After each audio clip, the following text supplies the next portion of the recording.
महाराजा वीरवर्धन। उनका महल स्वर्ण से बना था और कहा जाता था कि उसके नीचे छिपा है एक ऐसा रहस्य जिसे जानने की हिम्मत किसी में नहीं थी।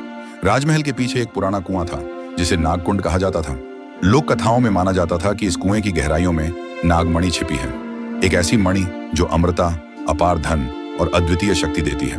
परंतु इस मणि की रक्षा करते थे नागों के देवता महाराजा वीरवर्धन के पूर्वजों ने नागों से एक सौगंध ली थी कि कोई भी मानव उस मणि की लालच में वहां नहीं जाएगा। परंतु समय के साथ वह रहस्य धुंधला होने लगा और लालच बढ़ने लगी। राज्य का दीवान भैरवनाथ एक तांत्रिक था जिसे नागमणि की शक्ति का लोभ था। उसने चुपचाप एक दल तैयार किया और महल के नीचे खुदाई शुरू करवा दी। लेकिन जिस रात उन्होंने नागकुंड की आखिरी दीवार तोड़ी, वहां अजीब घटनाएं घटने लगी। सैनिकों को सांप डसने लगे, सपनों में नाग दिखाई देने लगे और महल के लोगों की आंखें नीली हो जाती। राजा को जब यह बात पता चली तो वे स्वयं उस गुप्त सुरंग में गए।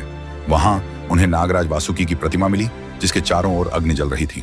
तभी प्रतिमा से आवाज आई, हे वीरवर्धन, तेरा दिल शुद्ध है पर तेरे राज्य में विश्वासघात पल रहा है। अगर तू नागमणि चाहता है तो पहले परीक्षा देगा, आत्मबल की, त्याग की और धर्म की। राजा ने बिना एक क्षण गंवाए तलवार फेंक दी और कहा, मुझे नागमणि नहीं चाहिए, मुझे अपने राज्य की रक्षा करनी है।